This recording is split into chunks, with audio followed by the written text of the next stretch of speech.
என்ன விஷயத்த சொல்ற? நெசமா தானா? ஆமாண்ணே, எனக்கு போஸ்டே மருந்து கொண்டு வந்தானே யோசிக்க சந்தேகமா இருக்குண்ணே. சந்தேகமே இல்ல, நான் அடிச்சு சொல்றேன். அந்த போஸ் பையன் மருந்த கொண்டு வரவே கிடையாதுண்ணே. அந்த வண்டு கண்ணுக்கு நாம தெரியாம இருக்கணுங்கிறதுக்காக பச்சளை சுத்திரியான்னு கேட்டா ஆமான்றான். அந்த வண்டோட கூடு கருப்பு கலர்ல இருந்துச்சான்னு கேட்டா அதுக்கும் ஆமான்னு சொல்றான். ஆனா அப்படிலாம் கிடையவே கிடையாதுண்ணே. அந்த வண்டோட கூடு நல்லா காப்பி கலர்ல தேங்காய் நார்ல செஞ்ச கூடு மாதிரி இருக்கும். அதுவும் இல்லாம அந்த வண்டோட கண்ணுக்கு நாம தெரிய கூடாதுன்னா அதுக்கு உடம்பு பூரா பச்சளை எல்லாம் சுத்திக்க கூடாது. உடம்பு முழுக்க சேரும் சகதியையும் பூசி இருக்கணும். அப்பதான் அந்த வண்டு கண்ணுக்கு நாம தெரியாம இருப்போம். இது நானும் தமிழ்ச்செல்வியும் எதர்ச்சியா தெரிஞ்சுக்கிட்ட விஷயம். அப்படி செஞ்சுதான் வண்டு கடி வாங்காம நான் மருந்தையே கொண்டு வந்தேன். இவன் கற்பனையை அடிச்சு விடுறத பார்த்தா சத்தியமா சொல்றேன், இவன் மருந்து கொண்டு வரணும் தெரியுது. அப்ப இது பின்னாடி என்னமோ நடந்திருக்குனே. சரி, என்னப்பா இப்படி சொல்லிருக்க?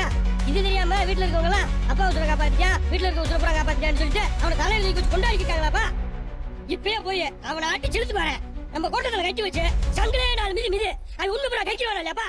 என்ன இருங்க, அவசரப்படாதீங்க. நாம இப்ப அவசரப்படி ஏதாவது செஞ்சோன்னு வச்சுக்கோயேன், அம்பிடுதேன். சின்னம்மா இருக்கிற பையலா மனசுல வச்சுக்கிட்டு என் மக மேல வீணா பழிய சுமத்துறாங்கன்னு சொல்லி பிரச்சனையை நம்ம பக்கம் திருப்பிடுவாங்க. நாம போஸ பத்தி இப்படி சொல்றதுக்கு ஆதாரம் ஏதாவது இருக்கானு அப்பா நம்ம கிட்ட கேட்பாரு. அப்ப நம்ம இல்லன்னு சொல்லிட்டேன்னு வைய, அப்புறம் அப்பா நம்மள திட்டுவாரு.